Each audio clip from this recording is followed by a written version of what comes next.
If you enjoy Astronomy FM radio, please let us know with a small donation. We do rely on your support, and it's true. Every little bit counts. AFM. The sun is yellow, Sirius is blue, and good grief, the sky is too. I like listening to the voice of the universe. Astronomy.fm radio. Gentlemen, we have a serious problem. The Limeys are taking over Astronomy.fm.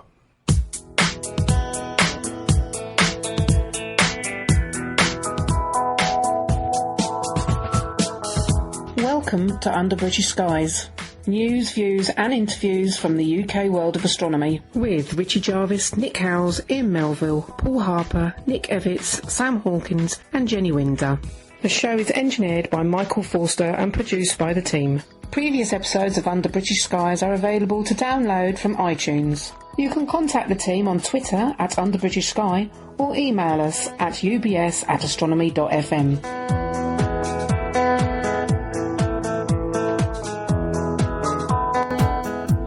Good evening and welcome to this month's edition of Under British Skies. Bit of a sad one this month, as I'm sure you can imagine. We've decided as a collective team to dedicate this particular show to Sir Patrick Moore, who's been instrumental in most of our lives in astronomy, but more of that later on. First of all, let me introduce the team. My name's Richie Jarvis. I'm an amateur astronomer based in East Sussex in the UK. Good evening, my name's Nick Evitts. I'm an amateur astronomer also in the UK right now. I'm into imaging, planets, comets, and the occasional fuzzy object. Paul. My name's Paul Harper. I'm an observational amateur astronomer from the south of England in Croydon. I'm a member of Croydon Astronomer Society. Ian. Good evening, my name's Ian Melville. I'm an amateur astronomer based in Rickmansworth, Hertfordshire. I'm mostly interested in imaging, but also in doing outreach with schools and the public. Thanks, Ian. Right, so that's the team. So first of all, let's have a look at the news this month. So, Paul, you've got a couple of bits for us. Yes, the Geminids and Quadratids. And Nick, do you see any? Unfortunately, Paul, no. Every time I've got home to go out to look for them, I've had clouds. I have a beautiful starry sky as I drive home. I can see Jupiter, I can see other things, but as soon as I get home, I've got clouds. I want to know who's been buying astronomy gear in my area, because I'm sure it's his fault or her fault. That's right. Of course, I saw one or two Geminids recently, and I think, Richie, you saw one or two, haven't you? Yeah, I have indeed. There was a beautiful one the other night. Cloudy for the rest of the time, but there was just this one moment when I was outside and I just looked up just at the right point. And there it was coming straight down at me. Very, very bright, very short trail. Beautiful, absolutely beautiful. And, of course, it was useful the fact that there was no moon, or just not so much of a moon this time around. Now, yeah. Coming up in early January, of course, we've got the little, well, not little known, but the Quadratids, and that comes at the peak in really the new year. Is anyone going out to observing those? I'm going to try. I say try. So far, every time I've gone to look out, the weather's been abysmal. But I may actually do something which is a little bit different. I may actually try to work meteor scatter on 2 meters, which is a VHF frequency. Mm. It's fairly easy to see. It's actually the radiant is not far from the Big Dipper, actually, so it's a fairly easy one to see, and they're quite regular and quite bright. And they've got a quite varied history, haven't they, Nick? Yes, unfortunately, the constellation they get their name from is one of those that disappeared over time. But it's still there. It's very easy to see if you have a clear moonless night. And, of course, you can use the Big Dipper to find your way to it. In fact, I would always take the advice of Sir Patrick Moore in this matter. Learn your way around the sky, because when it comes to meteor showers, it's much, much easier if you can star hop and constellation hop to find out where to look for the radiant. But, as I say, get a star chart, learn it, match it to what you see in the sky. That way you really do have a good chance. and you could see them at their peak on the 3rd and 4th of January in the early hours. You should see between anything from 10 meters to 60 meters, depending on where you're observing from. Yep, and of course it's a very thin waxing moon, so make the most of it, because as you get closer to full moon, things like meteors are harder to find. And in fact, one of the best ways to find them is to get a sun lounger, get some blankets, particularly in winter, wrap up well, and have a flask, and just relax and enjoy. And don't look straight on for the meteors. Look from the corner of your eye. And if you have a bright light source, have it behind you. And sometimes it's better to work in teams as well, if you can. Yep, that is a good way to do it. You can also listen to them. So if you are socked in, there's several sites that offer the capability to listen in to the meteors as they come through the atmosphere. And that can be interesting too. And very finally, please send your reports in to the BAA and the SPA, because it's all part of science. Yes. Please do, because they are very much wanted, and it is something that the amateur astronomer and even the beginner can do and provide such vital scientific information. So get out there, enjoy it, and make your observations count. Okay, over to Richie. I think it's me. Thanks, Paul and Nick. Right, so some more sad news to add to the loss of Sir Patrick Moore. Which was a great loss for the amateur astronomy community worldwide, not just in the UK. Another amateur astronomer sadly had passed away, Giovanni Sestero, who I indirectly worked with through some of the work I was doing on the Fulks telescope, both with Nick Howes and independently. Sadly died just over a week ago, 6th of December, he passed away, and he was only 48 years old. It's a great loss for the astronomy community, not just the amateur community. Giovanni was a very highly accomplished astronomer with many credits to his name, and he will be sorely missed. Nick talks a bit more about his relationship and his work with Giovanni a little bit later, but for me, that's one less experienced pair of eyes that won't be looking at the data that I'll be pulling from the Fulks telescope from now on, so that's another great shame.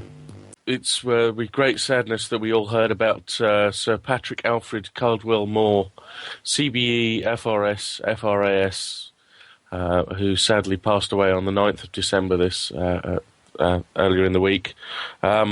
As I said at the top of the show, we're dedicating today's show to Sir Patrick, and we'll be sharing with you some of our memories in a little while. Right, so Nick's currently, I believe, sniffing down a news story that we've just learnt about, so he's just having a look at that. So Ian, can you help us out here? It was, I think we were going to hear from Nick about the discovery of water on Mercury, which is a new discovery. Apparently, in some of the craters on Mercury, MESSENGER has found evidence for water ice, which is fairly amazing when you consider its proximity to the Sun. You'd think that would be unlikely, but because of the tilt of the rotational axis, it's almost 0 degrees, less than 1 degree. There are places on the surface of Mercury where the sunlight has never penetrated, and the ice that is found there, or that could be found there, I guess must be as old as the solar system itself. So quite an exciting discovery. What that means in the long term, we shall see. But there's a link to the story which we'll put into the show notes. Brilliant, thanks Ian. Paul, have you got anything to add on that?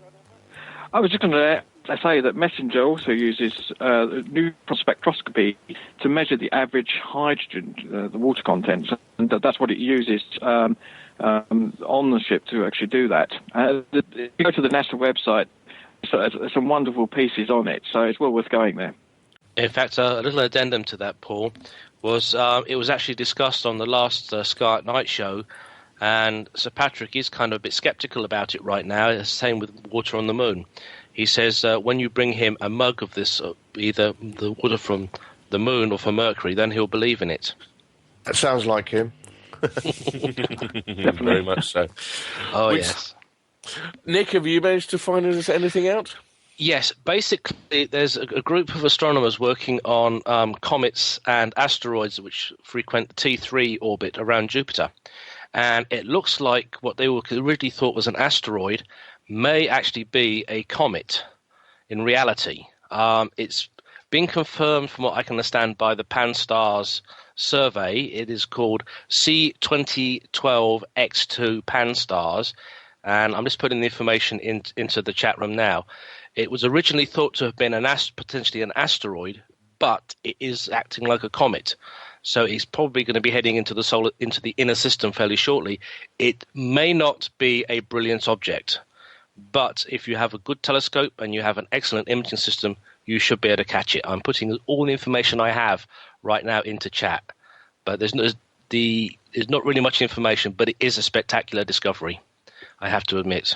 And it's also been confirmed by the Minor Planet Center, from what I understand. So it is a case of get out there, get your telescopes on it, and image it. Okay, link is in the chat room. Everything I have on this story.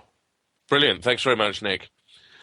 Okay, so let's start off with the main feature of the show. So for those that didn't know, Patrick Moore, Sir Patrick, he actually preferred to be called Patrick when you spoke to him, was an English amateur astronomer who lived in Selsey in West Sussex. He started off, basically, he wrote over 70 books. He was the presenter on the Sky at Night, more by accident than anything else, by all accounts. And basically, he has influenced so many people in astronomy, both amateurs and professionals. Paul? Yes, it's sadly, a very sad loss. I first met Patrick in 1997 when I won a competition. He was doing, back then he was just started doing his one-man shows, and I won a ticket from the local cable company to actually come and visit and watch the show, and that was the first time. He was quite very lively, and when someone was telling him an astrologer person, he was very polite to them and said his views upon it. Well, one of my favourite memories of Sir Patrick is the two times I met him. The first time was at the British Astronomical Association evening meeting in Burlington Arcade, and he was giving a talk about how to measure the peaks in a lunar crater. And, of course, at that point, we still had Commander Henry Hatfield with us, and Patrick and Henry had a wonderful relationship. Patrick would make a comment or a statement, and of course Henry would challenge it, and they would have this wonderful debate, quite sidetracking the actual original talk at most of the time, but it was wonderful. You actually found out so much just listening to those two go on at each other, one asking the other to prove his hypothesis, etc. That's the things the memories are made of. And of course I met him again on a train heading to St Albans, and wonderful chap to talk to. Had sometimes a penchant for getting up people's noses the wrong way, but that was Patrick, I guess. Richie? It certainly was, very much so. I mean, he had some very very deeply held views on some certain subjects, but we'll talk about that later on.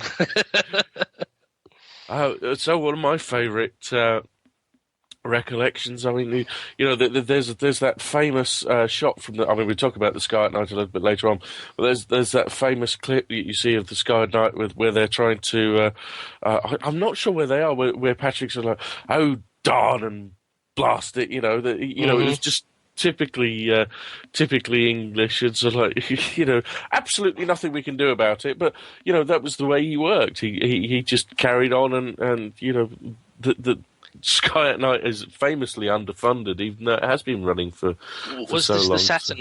The imaging Saturn Live from a fellow amateur's telescope, Richie? Yes, that's the one. Yes, I thought so.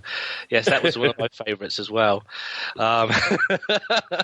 He really did love to be himself, didn't he? And he got away with so much. But I think that's what we loved him for, the fact he was an individual and he stood up for his own comments and beliefs. And very hospitable whenever you visit his house. True. I've met Patrick several times over the last sort of 5 or 6 years, mostly. I first introduced to him at Astrofest, queuing for him to sign one of his books, and I say sign in inverted commas, because, of course, he had such bad arthritis even 5 years ago when I first met him that he was using a stamping machine to sign books. But nevertheless, I'll treasure those mementos and also the photographs which I've been able to take of me and Patrick and his various friends such as Brian May, Brian Cox and the like, which I've put together into a little album which I've put up on Flickr, and I'll drop the link into chat and also into the show notes so that the listeners can perhaps have a look. But what I do remember and most is when we were invited to appear on a Sky at Night episode down at his house in Chelsea. Richie was there as well, and we actually had a clear sky, and we had sort of 6 or 7 amateur guys in the garden setting up imaging rigs and actually getting some data down onto our screens. And Chris Lintott was wandering around the garden sort of 1 o'clock in the morning interviewing us. It was most bizarre, but Patrick was a trooper, a true professional.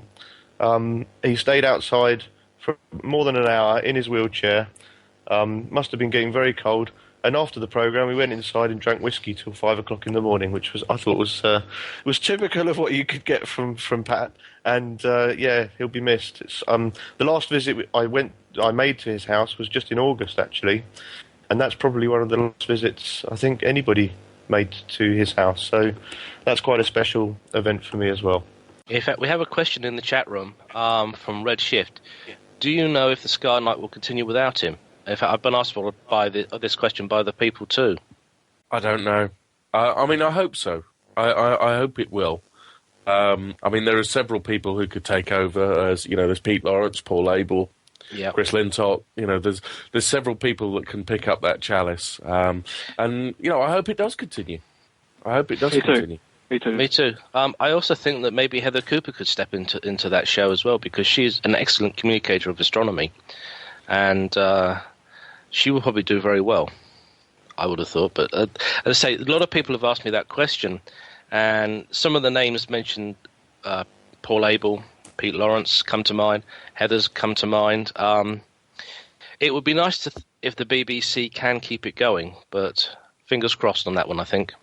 Well, I've just got one more item to remember him, and I think it's when Richie and I went to interview Chris Lintott and Paul Abel and Pete Lawrence at his house, and Richie and I was interviewing Chris, and of course, who should be wheeled in? That's Patrick. It was his meal time, and my jaw absolutely dropped. And I went to pieces. I don't know why I went to pieces. Really suddenly had to take over because I was absolutely...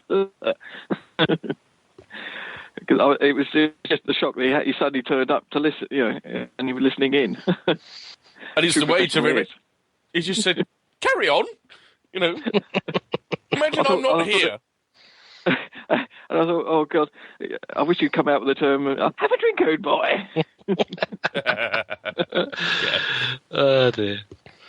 Yes, I remember flying.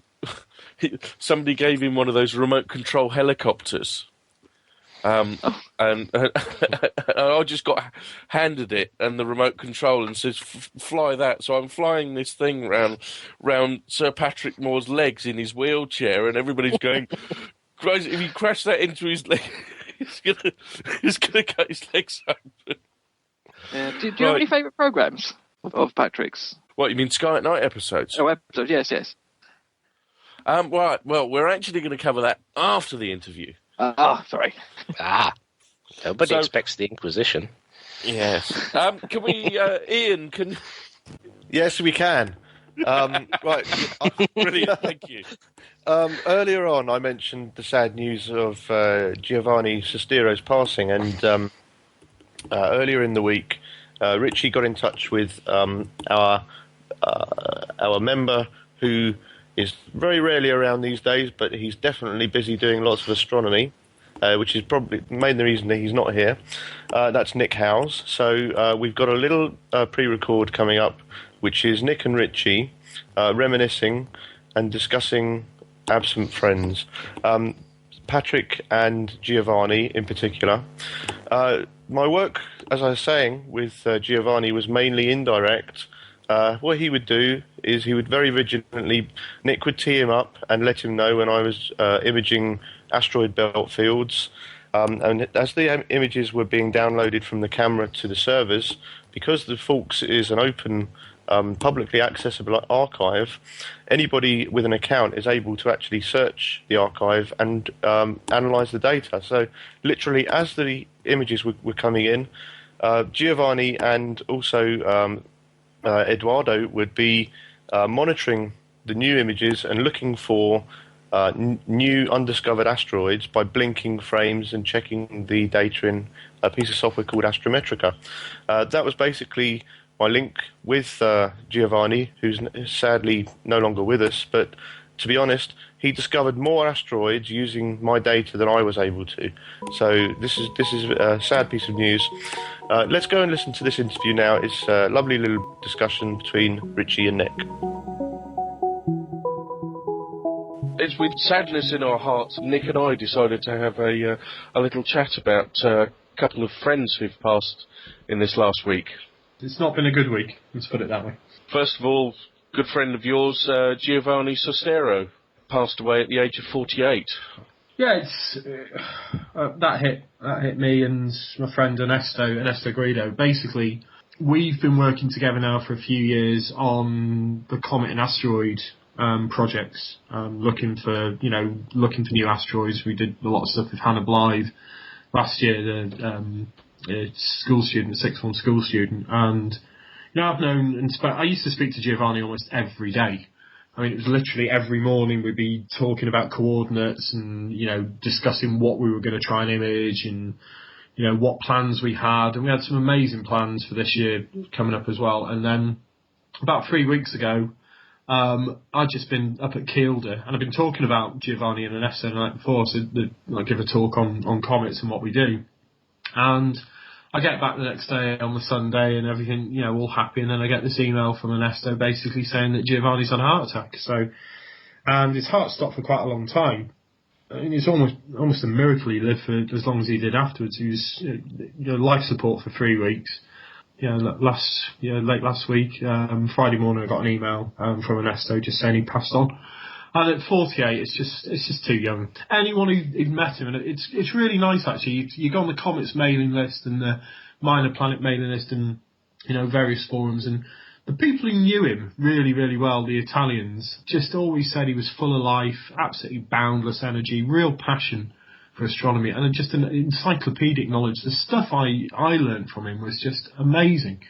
Really, really encyclopedic knowledge of comets and asteroids and, pretty much everything. He discovered, loads of nova, supernova.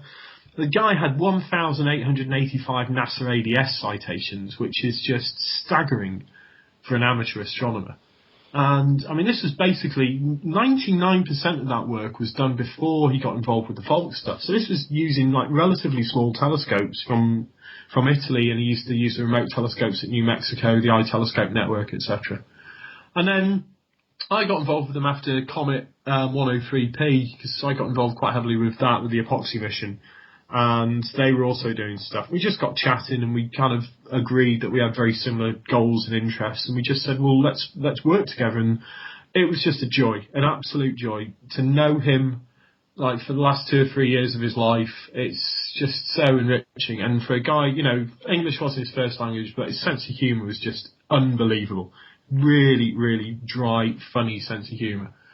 And so respected. You've got, like I said, you just got to see the tributes to him on the Comets mailing list in particular. Is just one, because so many people just saying what an incredible loss it is to amateur astronomy. He really was a giant in Italian amateur astronomy in particular. I think it's just a shame that not more people knew him.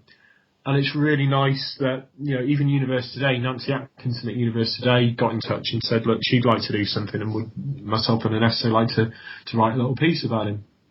And that kind of, again, speaks volumes for the standing of the man. He was so well respected and so well known, and anyone in the comet circle, from, people like Alan Hale and, guys of that kind of calibre really knew him, respected him, and it's a huge loss. Huge loss.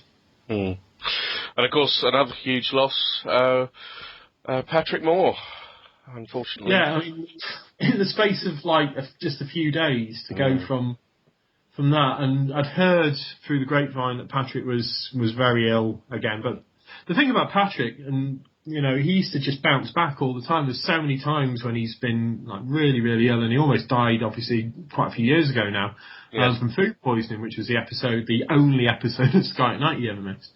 But again, there's a man, I first met Patrick 22 years ago. He was a teacher at my university, and he came in and he was teaching planetary science. And it was the only lecture that was always full. Disgruntled, overhung students, been out the night before, typical student behaviour. But if Patrick was on campus the next day, everybody was there. And again, in those days, going back 22 years, he was extremely fit, boundless energy. And the way he used to convey the subject was just incredible. And then, typical Patrick, end of each lecture, if you wanted to have books signed or anything, and people were queuing up for that kind of stuff, at the end of each lecture, he'd, more than happily do it.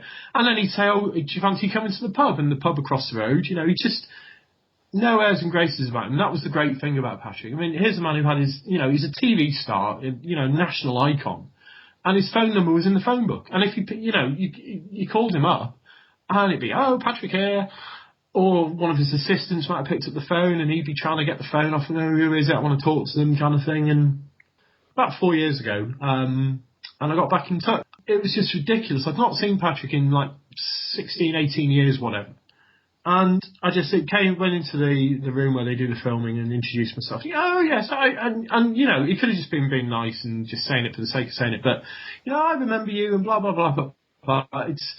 And that's the kind of guy he was, always just so welcoming and really generous with his time and his energy. And I mean, that day was just amazing. We had such a great day at that star party, and there's a great YouTube video that's been posted up about it. It was just such an immense day. And the thing that sticks in my mind from that day, we were doing a bit of solar observing, and he had looked through a telescope, and we were talking about the sun and what have you. And I was just telling him about this kid who lives, his grandparents live next door to me. And this lad was 9 years old at the time, and his grandparents were saying, "Oh, he's a bit of a handful," and what have you. And I just invited Grandad and Grandma and him round to the observatory, or to see the telescopes and stuff. And he was just hooked, and you could see it. He was like, "Wow, that's amazing! That's really cool." He showed Saturn or Jupiter or something. I've forgotten what it was. And he was really, really hooked. And I thought, well, okay, let's try and see what we can do with this. So another friend of mine, basically, he was building telescopes from donated old parts. And we got a telescope, a little refractor together, and a couple of DVDs and a couple of books. And I just said, look, would he like them? To his grandma. And she said, yeah. And he got really into that. And anyway, it was not long after that, this star party happened. I was telling Patrick this story about this kid. And literally without pausing for breath, he went, oh, okay, get me a book. And he asked one of his assistants to run into the house and get a book. And he said, oh, what's the lad's name? And blah, blah. And he just signed this book and said, always keep looking at the stars, that kind of thing. And I gave this book to his grandparents, and this kid absolutely treasured. It's one of those things that hopefully, they always say that kind of the age of 9 is a good age to get youngsters involved in something that they might be interested in. So, astronomy with us obviously is a big thing. And 4 years later, he's still passionate about astronomy. He still loves his telescope, and he still talks about that book. And to me, it's just another legacy of, Patrick. And well, he was so welcoming when you got there. His house was your house. That's what he said to you when you walked through the door. Yeah, and it was always, help yourself to a drink, and the drink. Have a drink, old boy. Have a drink in the dining room, and You know, and it was just always, it was always like going around to see your favourite uncle. That's the best way to, you know, our US audience of explaining, you know, you guys have had Carl Sagan and Richard Feynman, and you've got Neil deGrasse Tyson now in America, and these guys are amazing at outreach. Patrick was as much of an icon. Well, Patrick was the grandfather of those chaps. Yeah, absolutely. I mean, he started it obviously 50 years ago with the Sky, 55 years ago with the Sky at Night.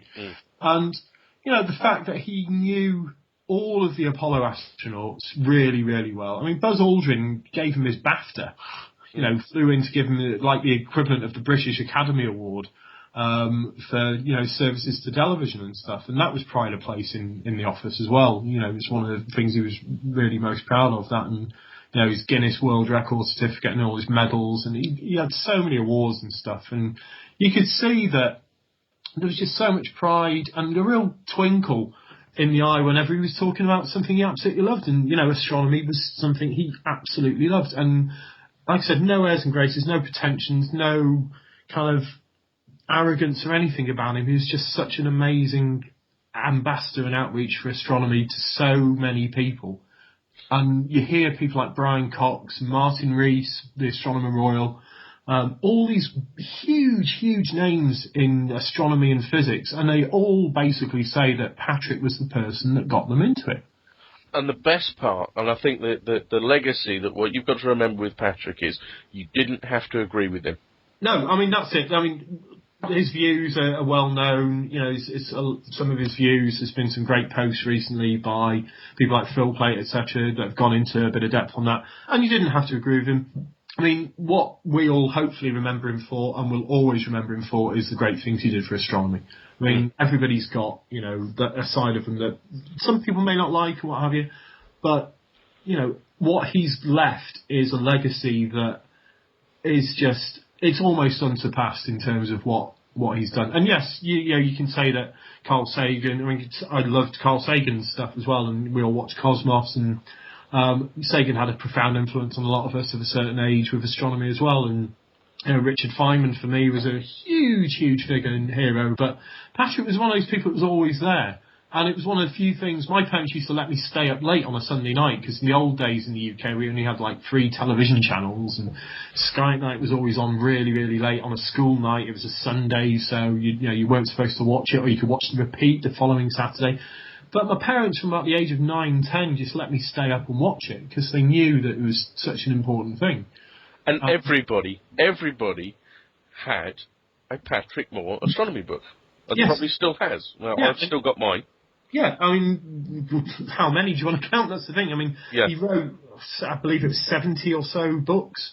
I mean, the guy was published from such an early age, you know, with the British Astronomical Association. And, I mean, there was a great tweet from Neil deGrasse Tyson this week saying that his first book was a Patrick Moore book. And, you know, Scott Cardell, when I was over at Palomar, and that was the one thing, he had a Patrick Moore book, and it got him into astronomy.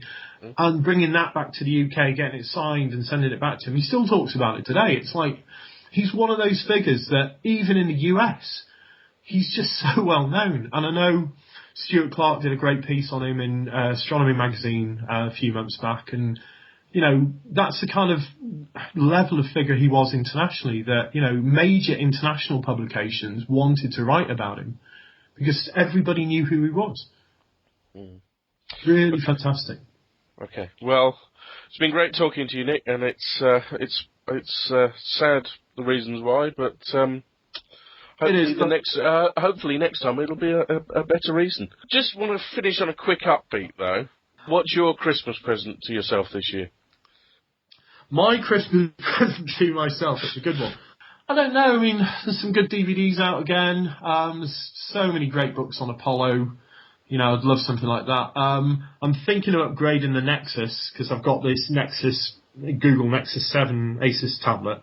And I got the first one that came out, and it's fantastic, but they've got a new one out now, 32 gigabytes, so I might treat myself to that for Christmas. Either that or a new phone. I've got my eyes on the Nexus 4 phone and the Galaxy S3, so I think that'll be it. And it's just, again, the applications. There's so many great astronomy applications on those things. It's it's one of those things I think you need to get. That or maybe a better sleeping bag for the star parties next year, because it's still too cold in this country. It really is. It's horrid. We need a warmer country. So, what about you? What about me? So I don't think I'm going to manage to get anything this year. I mean, one of the things I would like, if I could afford it, is an H-Beta filter. A 2-inch H-Beta, yeah. No, good choice, good choice. All right. Well, cheers, Nick. You take care, Richie. You are listening to Under British Skies with Richie Jarvis, Nick Howes, Ian Melville, Paul Harper, Nick Evitts, Sam Hawkins and Jenny Winder. Welcome back. So thank you very much to Nick Howes for talking to me. It was rather a sad subject, and sad to be dealing with 2 in one episode. I mean, it's 2 in 1 week. Quite hard. Anyway, so one of the things, of course, that Sir Patrick was famous for was being the presenter of the Sky at Night programme for over 50 years. So we thought we'd just go through and just have a look at what our favourite Sky at Night episodes were. So mine is the L-Cross episode, which I was fortunate enough to actually be standing on Selsey Beach with Sir Patrick and some others. Looking at cloud, funnily enough, and trying to figure out what we were going to look at, and of course Chris Lintop was over in the States at the time, broadcasting back and coordinating to us over the telephone. So that was fun. One of my favourite ones was one back in 2001 when he did an episode called 12 Men on the Moon, and this was an episode with the famous amateur photographer Douglas Arnold. And they were talking about the shadows on the moon and disproving had we been or not. And that they were doing basic toys just to prove that they did go to the moon. And I think that was one of the poignant ones. Because I also have another one, but I'll mention that afterwards. I think I have there's 2 definite favourite episodes. One was, of course, back in 1972, and I think it was Pete Livesey's house he was visiting to look at the observatory Pete had.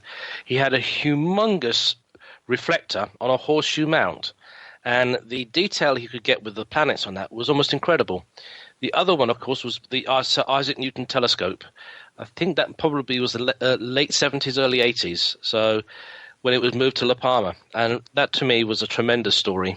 I've just dropped a link into the chat, actually, sorry, of a YouTube clip of the live imaging attempt of Saturn, which Richie was talking about earlier.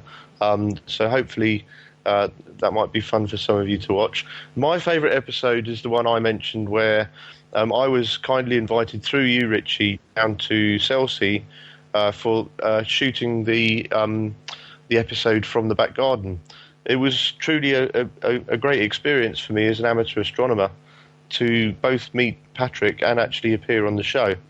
And it's something that I will remember for a long time. One of the best parts was actually after the show had been filmed, we went inside and, Patrick stayed up all night regaling us and entertaining in his study. As I said, he got through the best part of a bottle of whiskey, I think. I wasn't drinking myself, but because I had to drive home early in the morning. But he really was a very amiable and social person. He really did enjoy the company of like-minded associates. So, yeah, that's the one that sticks in my mind. Yeah, and that episode was called Twinkle Twinkle, and there's a link in the show notes to that. You could see Ian telling us all about his what was it you were shooting that night, Ian? It was that night. I was on the Horsehead, but so were you. But I actually started talking about the Triangulum galaxy M33. Oh yes, M33. Yes. Yeah, with Chris Lintop. Yeah. Yeah. Okay. Right, and so now let's step into App Corner. So this month we've chosen Meteor Shower Calendar. So we've been telling you about meteor showers in the show, but also we've we've come across a rather good app for Android only, as far as I know. I haven't seen it. I haven't looked at an Apple copy. But basically, all you do is you just load this thing up. It works out where you are using your GPS settings, and displays exactly when the meteor showers are going to be on, and it gives a number of stars for each particular one. So I'm just looking at it now. The quadrantids, it tells you what the moon's phase is going to be. So it's going to be a half moon. So the peak date is going to be on the 4th of January, as we said earlier on, at peak 41 kilometers a second, approximate magnitude 2.1, zenith hourly rate, which of course is the number of meteors you would see in a perfect sky if the sky conditions of the zenith extended over the whole sky, would be 120 per hour. So really a great little app there, to actually show you what's coming up, and also to actually allow you to see when these things are going to be visible in the night sky and whether it's worth stepping outside for. Have you had a look at this, Paul? Yes, certainly well worth downloading it. It's a free app as well, so it's well worth getting, I think. There's also one, you can actually get it in the Apple Store. It's not only Android exclusive, so if you've got an Apple, you can get that down. Brilliant. We'll put a link into the show notes about that as well. Actually, Ian, did you have to say something about that Apple one? I've just this minute downloaded it, actually, and it's very basic, but it seems to give the information that you need in that the start date, the end date, the peak date, and an approximate peak hourly rate. So that's what you need with a meteor shower. That's all the information you really need. Looks good. And is that free? It's free, yeah. And I think the best thing about it, I mean, it lists everything on there, but it tells you, oh yeah, this one's got 4 stars. It's worth, it's actually going to be a prolific shower, if you like. That's right. That's on there as well. Yeah. Right, and Nick's telling us about our book this month. Nick. Thank you, Richie. This month's book is, of course, Patrick Moore on the Moon. I have 2 copies of this. I have a very old copy from the late 50s, early 60s, and of course I have the most up-to-date one, which is Patrick Moore on the Moon. It is an excellent book. I definitely recommend it. And the nice thing about it is it does talk about the history of lunar observation. It talks about the theories about the moon's formation, and it has some excellent hand-drawn charts. And looking at the actual sections where they show you the charts and the craters, it does look like this is actually copies of Sir Patrick's own moon map. So this is a good book. And along with it, I have found a DVD which Paul has apparently watched. So I'm sure Paul can tell us about the Patrick Moore, The Moon with Patrick. The More on the Moon DVD, you can get it from Amazon now for around about £6.50. And it's ideal for people just starting out observing on the moon, and it covers all the aspects of the craters, how to look at the moon, the phases of the moon, in fact, partly which the book also covers. And I think it's well worth having a buy, certainly if you're new to astronomy. Yeah, I agree. This is really, really good stuff. Over to you, Richie. Right, okay, so just to finish off this episode now, as it's Christmas, guys, time to tell us all about your Christmas list. I think we'll start with Ian this month. Right, I'm glad you said that. I have actually not got anything astronomical on my list, but I do have something very close, and that is I've recently been getting more and more into model rocketry and building and launching my own rockets. Explosives, eh?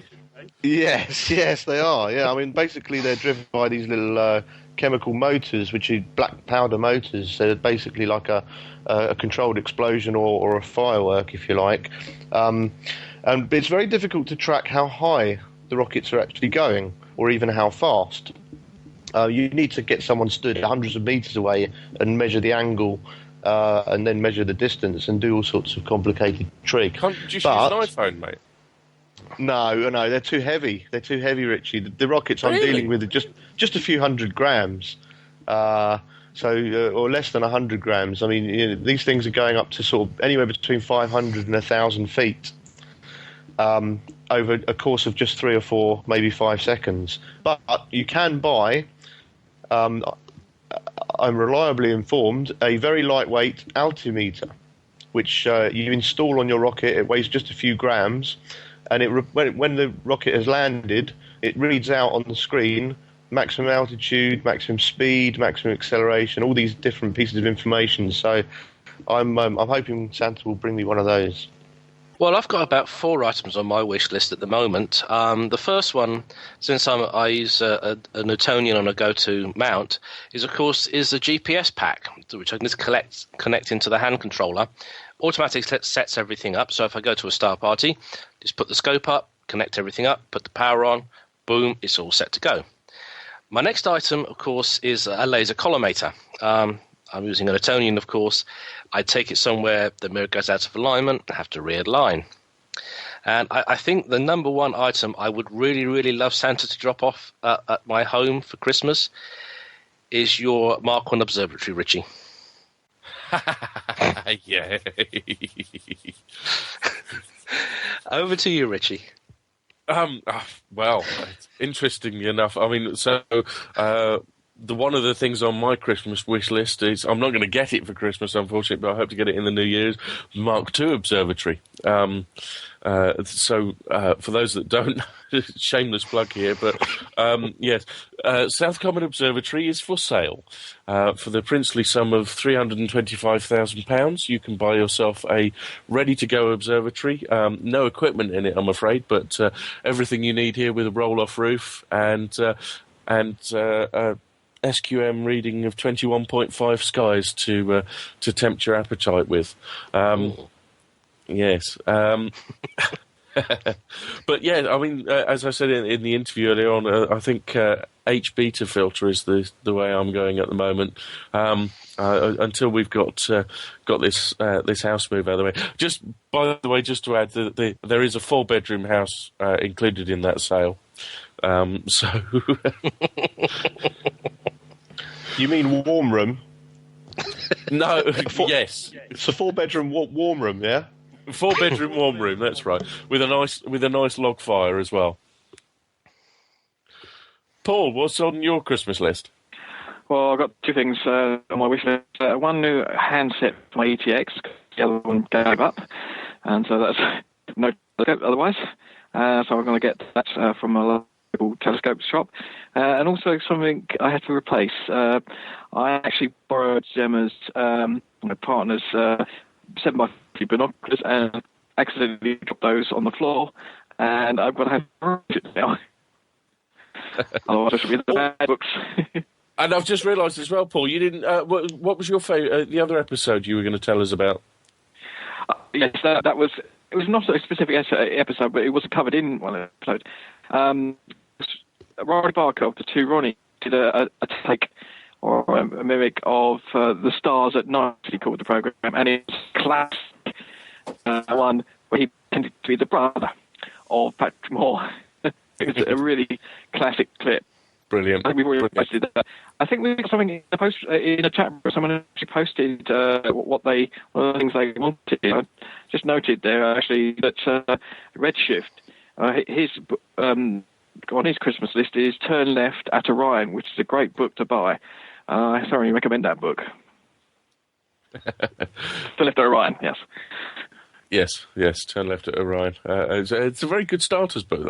That particular one. Nick. Richie. We're going to play that game, are we? Oh, and Ian, go on. What were you going to add to that? No, I just noticed that Redshift had also asked for a Teleview PowerMate, which we all would like. We'd all like those, but they are quite pricey. Actually, they're not. So here's a good tip for you. If you go and get the 1.25" Teleview Barlow, because of course when you're doing planetary stuff, you don't need a 2-inch one. Yeah, I've got a 3 times. They do a 5 times as well, I think. They do, and it's well worth getting. The 3 times is excellent. Yeah, that would be on my list. I mean, I think if I had to add anything else, I'm feeling the urge to upgrade a camera at the moment, and I really want another permanent observatory mount as well.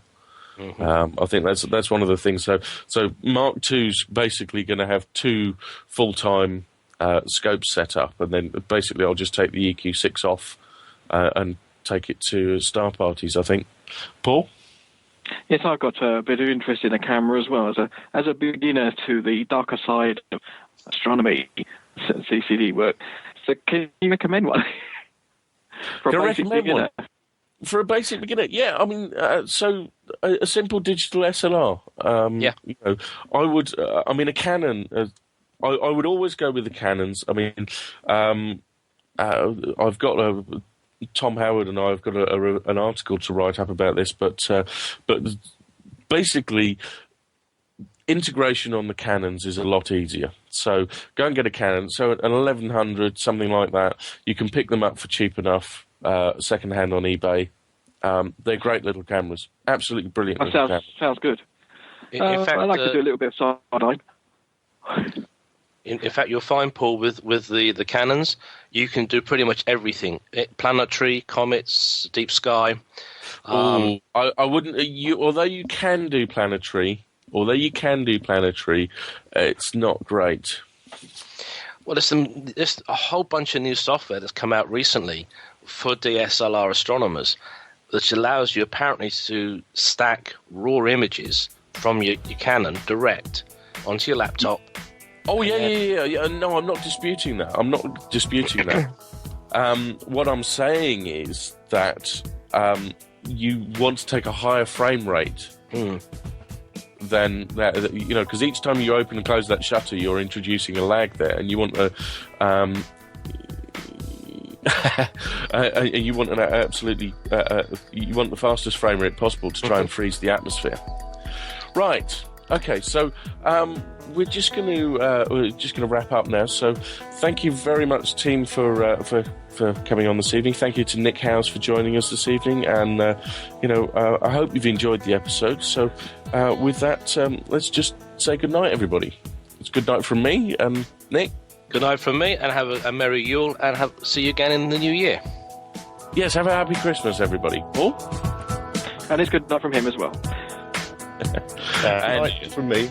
Yeah, good night from me, and Merry Christmas, everyone. You have been listening to Under British Skies with Richie Jarvis, Nick Howes, Ian Melville, Paul Harper, Nick Evitts, Sam Hawkins and Jenny Winder. The show is engineered by Michael Forster and produced by the team. Under British Skies is broadcast live on astronomy.fm radio on the third Sunday of each month at 8 p.m. GMT. You can contact the team on Twitter at Under British Sky or email us at ubs@astronomy.fm. See you next month. We hope that you've enjoyed this program from AFM Radio, the broadcast service of astronomy.fm. This program has been released under Creative Commons license. Please contact us for details. You may find more of our AFM original programs on our website. It's really easy to find us. We are astronomy.fm. You may also find us in the iTunes radio listings near the top of the News Talk section, and also as an iTunes podcast selection. We'd love to hear your comments. Please email us at radio@astronomy.fm. Thanks so much for being part of the voice of astronomy around the world and across the known universe. This is astronomy.fm radio. If you enjoy Astronomy FM radio, please let us know with a small donation. We do rely on your support, and it's true. Every little bit counts. AFM.